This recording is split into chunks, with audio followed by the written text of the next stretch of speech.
M ஒன்னா இதய ஒன்னா படக்கெஞ்சா தமிழ் உண்டென்று பகர்ந்தாயே இவன் எடுத்து பெரும்பயணம் தொடர்ந்தாய்.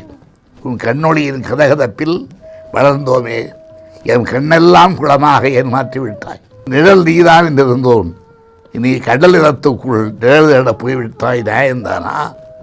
கடலடியில் இருக்கின்ற முத்தல்ல நான் தானடா முத்து என சொல்லி கடற்கரையில் உறங்குதையோ நாத இசை குட்டுகின்ற நாவையை சுருட்டி கொண்டாய். விரல் அசைத்து எழுத்துலகில் வித்தைகளை செய்தாயே, அந்த விரலை ஏன் மடக்கி கொண்டாய். கண்மூடி கொண்டு நீ சிந்திக்கும் பேரழகை பார்த்துள்ளேன்.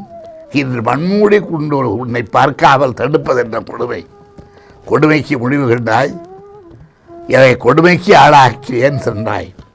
எதையும் தாங்க இதய வேண்டுமென்றாய். இதயம் தாங்க எதையன்னா எமக்கு இதயம். கடற்கரையில் காற்று வாங்கி இது போதுமண்ணா, எழுதுவா எம் அண்ணா. எழமாட்டாய், வரமாட்டாய். இயற்கையின் சதி எமக்கு தெரியும் அண்ணா. நீ இருக்கும் இடத்தில் யான் வருவரையில் இரவலாக ஒரு இதயத்தை தந்துடலாம். நான் வரும்போது கையோடு கொண்டு வந்து உன் காலுதலில் வைப்பேன் அண்ணா.